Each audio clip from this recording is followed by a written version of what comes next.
Ayyuhal ikhwah azani Allah wa iyyakum. Sesungguhnya sholat berjamaah adalah sholat yang sangat utama sekali. Sholat berjamaah kata Rasulullah lebih baik daripada 27 kali lipat daripada sholat sendirian. Beliau bersabda, sholatul jamaah afdal min sholatil fardhi bi 27 darajah. Sholat berjamaah itu lebih utama 27 kali lipat daripada sholat sendirian. Dan itu menunjukkan betapa agungnya sholat berjamaah. Oleh karena itulah akal Islam, seorang mukmin berusaha untuk berlomba-lomba di dalam melaksanakan sholat berjamaah. Karena sholat berjamaah adalah merupakan suatu perkara yang bisa memberikan kepada hati kita nutrisinya, kekuatannya.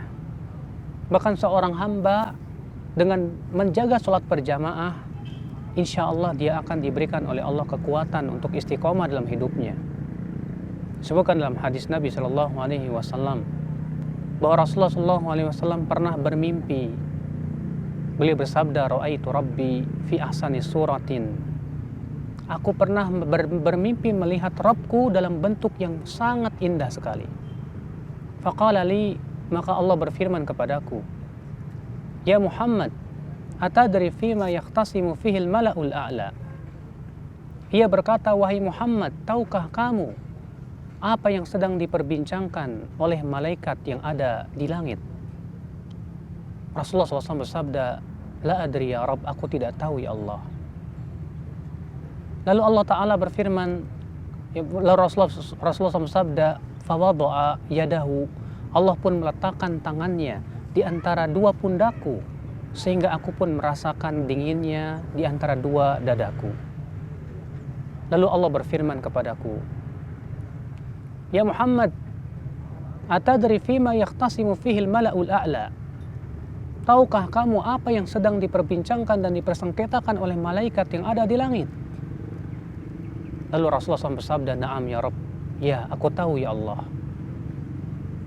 Fil kafarat wad darajat, tentang amalan yang menebus dosa dan amalan yang mengangkat derajat. Fa'amal kafarat, adapun kafarat yaitu masyul aqdami ilal jamaat, yaitu melangkahkan kaki kita ke sholat berjamaah. Yang kedua yaitu wa isbagul wudu'i indal makruhat, menyempurnakan wudu di saat-saat cuaca yang sulit, di saat-saat yang sulit. Kemudian yang ketiga kata Rasulullah yaitu intidharus sholawati ba'da sholawat, menunggu satu sholat sampai sholat berikutnya. Lalu Allah Ta'ala berfirman, shadaqta ya Muhammad, benar sekali apa yang engkau katakan wahai Muhammad, benar sekali.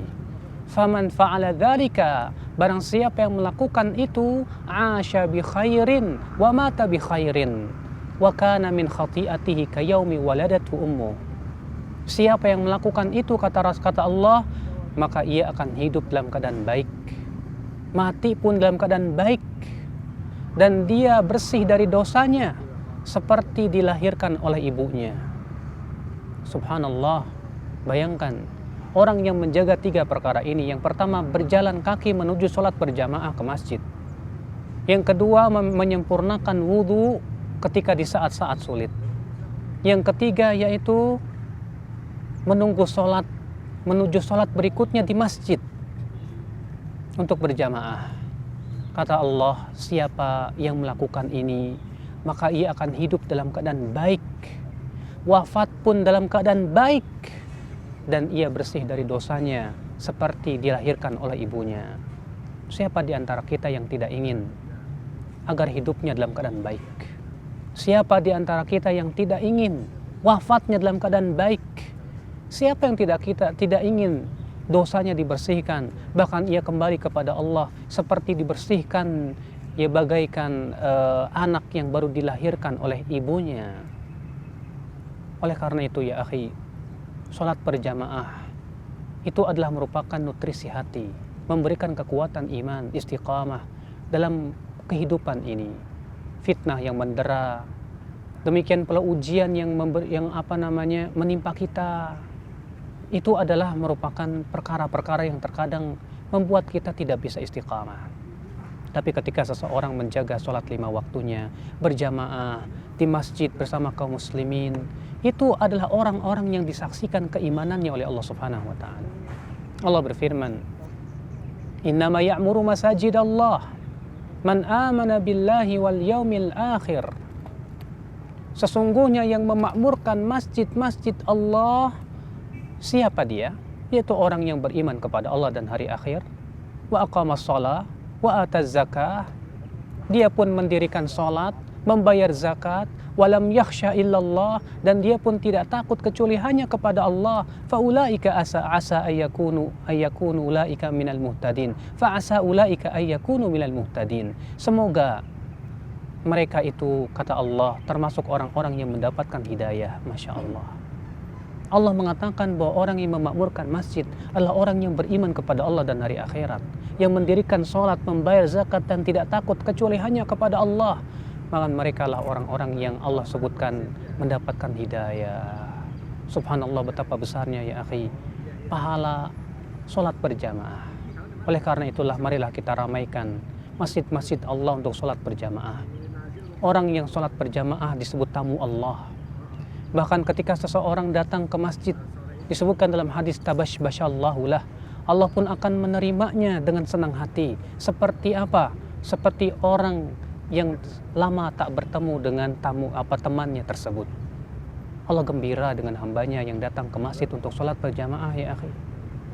Kita mohon kepada Allah, mudah-mudahan kita termasuk orang-orang yang meramaikan dan memakmurkan masjid Allah, diberikan kekuatan oleh Allah untuk mengikuti sholat berjamaah yang merupakan sholat yang sangat utama di sisi Allah. Ini saja, mudah-mudahan hal ini bermanfaat buat kita semua. Subhanakallahumma bihamdika, asyhadu an la ilaha illa anta, astaghfiruka wa atubu ilaik. Wassalamualaikum warahmatullahi wabarakatuh.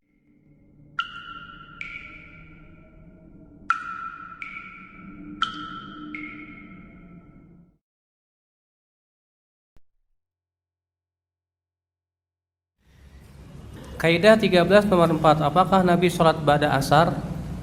Bukankah itu waktu terlarang buat sholat? Pak, ada kaidah usul fikih yang mengatakan begini, Pak. Apabila ada larangan umum, lalu ada pengkhususan dalam hadis yang lain, maka keumuman itu dikhususkan. Nabi dalam satu hadis melarang sholat setelah asar. Tapi dalam riwayat yang lain Nabi mengatakan apa? Jangan sholat setelah asar kecuali apabila matahari masih tinggi. Maka pengecualian ini dalam kaidah usul fikih berlaku. Berarti larangan sholat setelah asar itu dikecualikan kalau matahari masih tinggi. Selama matahari masih tinggi masih boleh. Jadi larangan itu kapan? Ketika matahari sudah menguning. Ya, maka pada waktu itu yang tidak boleh. Nah itu Pak, ya. Makanya kan Aisyah mengatakan, aku tidak pernah melihat Nabi meninggalkan sholat 2 rakaat setelah asar, kata Aisyah, di rumahnya. Itu dalam Sahih Bukhari loh Pak. Yang ngomong Aisyah lagi. Aisyah ini istri Nabi yang paling tahu tentang ya sholat sunnahnya Nabi Shallallahu Alaihi Wasallam. Aisyah mengatakan, aku tidak pernah melihat Rasulullah meninggalkan 2 rakaat setelah asar di rumahnya. Nah, gimana dong? Kita katakan atas dasar tadi kita sudah sebutkan tidak bertabrakan. Karena larangan sholat setelah asar itu apabila matahari sudah menguning. Adapun kalau matahari masih tinggi, boleh, silahkan, tidak apa-apa.